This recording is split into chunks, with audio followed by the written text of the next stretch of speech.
Ini para suami ini pada telepon saya, katanya suaminya hilang. Setelah saya konfirmasi dengan istrinya, ternyata istrinya nggak ngilang. Istrinya bilang karena suaminya sudah capek dengan suaminya yang habisin uang, suaminya juga suka main di belakang, semua hartanya katanya diberikan pada mertuanya, atau untuk biaya yang lainnya, usaha nggak berhasil terus, katanya mau dijalankan usaha tapi ternyata tidak. Akhirnya si istri merasa capek, akhirnya tidak menggolei si bojo ini.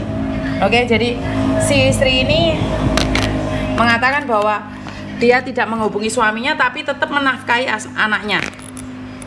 Jadi ini pelajaran buat para suami yang ditinggalkan istrinya ya. Nggak mungkin orang meninggalkan sampean itu nggak ada alasannya, Mas. Jadi bukan saya mendukung istrimu yang pergi ya, karena mungkin dia sudah mengharapkanmu terlalu banyak dan kamu bilang mau menyenangkannya. Setelah dia mendapatkan rezeki, uangnya dikirim ke kamu, katanya kamu mengelola. Setelah 1 tahun, 2 tahun, 3 tahun, 4 tahun, 5 tahun, 7 tahun berjalannya waktu, ternyata belgendes tai kucing. Otomatis istrimu ini sudah tidak percaya lagi dengan kamu, tapi dia tetap menghubungi anakmu. Oke? Ini yang info yang saya terima dari para istri ya. Jadi kalau dibilang istrimu hilang, ya nggak hilang, istrimu nggak hilang. Dia itu tetap memberikan uangnya itu pada anak-anaknya dengan cara yang lain, dikasihkan tetangga, dikasihkan saudaranya, atau dikasihkan orang tuanya. Jadi bukan karena dia menghilang itu tidak menafkahi anak-anaknya, tidak, dia tetap memberikan nafkah itu pada anak-anaknya.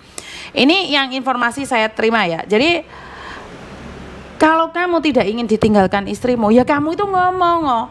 Lah kamu dikirimi uang 10 juta, 20 juta, ngomong di tonggomu jare hasilmu kowe tandur-tandur rezeki. Lah mbasan istrimu gak ngirimi, awakmu klenger jarene gak duwe duit blas. Saiki bingung goleki.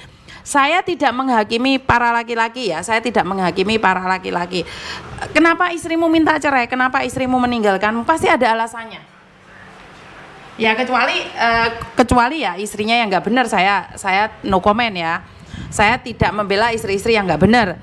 Tapi ini saya memegang informasi ini, istrinya kerja benar-benar, si suami dikasih uang, dikasih modal, katanya mau buat nyewa sawah lah, buat sapi lah, buat ternak kambing lah, buat ternak ayam lah. Jadi istrinya tuh tiap bulannya ngirim, tapi cerita sama tetangga bahwa itu hasil dia sendiri, hasil suaminya, jeripayah suaminya. Jadi ngasih jatah anaknya pun diceritakan sama orang. Oke? Dan giliran istri sudah megap-megap, istri wes gak kuat, akhirnya istri meninggalkan dia tanpa kabar, termasuk tanpa uang. Akhirnya apa yang terjadi? Si suami bilang istrinya hilang dan anaknya kangenin komunikasi, padahal si anak ini tetap mendapatkan transferan dari ibunya yang ada di luar negeri.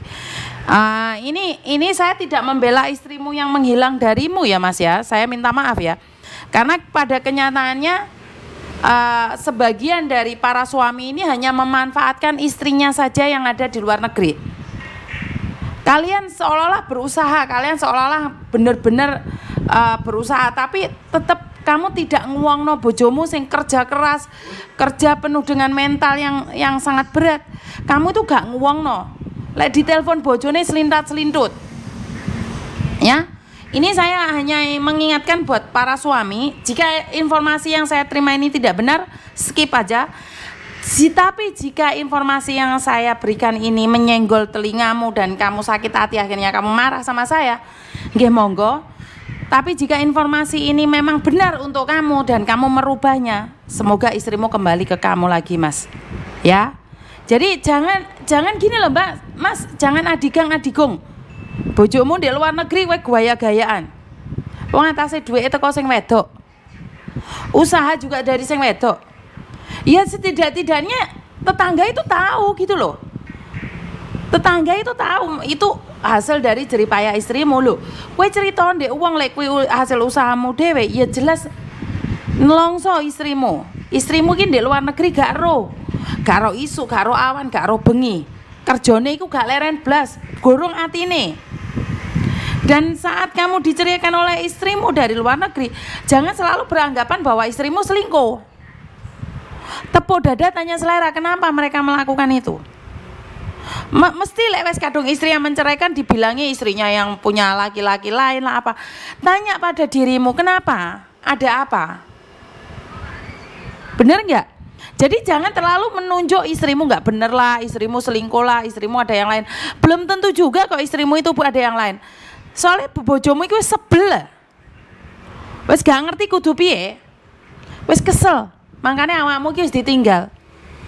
Lah wis ditinggal, yo golek liya lah. Wong awakmu wis ngeret entuk duwe bojomu menteno kabeh. Mbangun omah ndek tanahmu. Mobil, sepeda motor mau akoni kabeh. Bojomu iki ora nggo apa-apa, Mas, metu teko omahmu. Cuman anake iki tetep dibiayai sama dia. Yo jegek, Mas, wong wedok. Ngrasakne polahmu. Hah? Aku duwe bojo ora dihargai isone mung ming duit bloko. Nek takok piye kabare? Iki lho, bukan saya yang ngomong ya, ini teman-teman juga yang ngomong ya. Bahwa ojo ditakokno duit tok, takokno kabare. Lanangan ember dikirimi duit, nyanjung istri tidak dikirimi duit, lambene ember pecah, ngarol ngidul. Sepurane ya Mas ya, saya bukan ingin melecehkan atau menjatuhkan ya, tapi ini pesan buat laki-laki yang merasa. Kalau yang nggak merasa udah lepaskan aja. Jadi kalau kalian nggak merasa ya udah, jangan tersinggung dengan kata-kata saya. Karena saya itu pernah punya anak buah itu di Lampung ya. Namanya lupa saya. Itu benar-benar uangnya dikirim ke suaminya, dibelikan tanah, dibuatkan rumah. Giliran dia pulang lemah wombo. Istrinya mulai seneng. Mulai ki mesti ngomong, "Mis, delok mis suamiku beli ini, beli itu, beli ini." Itu kenyataan gitu loh. Jadi bukan digawe-gawe. Saya ono telepon masuk, tak angkate dulu. Halo? Halo, Assalamualaikum. Waalaikumsalam, ada yang bisa dibantu? Gimana? Halo? Halo, ya? Ada yang bisa dibantu? Ya itu tuh ada apa saudara ada yang meninggal di Arab kan gitu mau untuk minta bantuan untuk pulang itu gimana, tapi keluarganya itu nggak punya biaya itu, Mas.